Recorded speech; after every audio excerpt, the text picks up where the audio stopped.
He had a career that spanned nearly half a century and included community theater, Broadway, and the big screen. But Andy Griffith was best known as a television actor. Tonight, we say goodbye. Andy Griffith passed away today at his coastal North Carolina home. Andy Griffith was one of North Carolina's and the South's greatest ambassadors. Reporter Jonathan Carlson from our sister station WNCN joins us now live from Griffith's home in Mount Airy, North Carolina. And I just can't even think of anybody who doesn't love Andy Griffith. Yeah, you bet, Gail. Good evening. And we're standing here just by Main Street, where I can tell you, you literally can't walk a foot without seeing a Mayberry sign in the window. And people around here, I can tell you, are just so very, very sad. In Mount Airy, or Mayberry, as the locals are proud to call it, everyone has a story about Andy Griffith. Oh, he'd get in this chair and he'd fall back.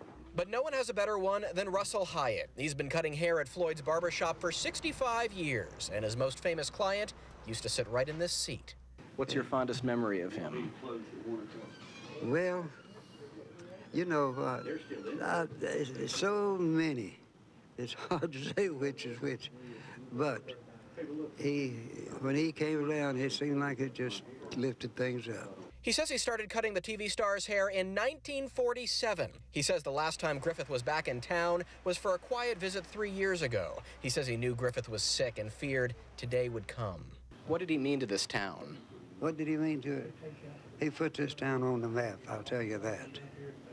He means a lot to this town. And in another part of town, the Andy Griffith Museum was built in his honor, where people came today to see a piece of American television history. When we heard Andy died today, we thought we'd stop by. Sort of a special day to be here? Yes, yeah, definitely.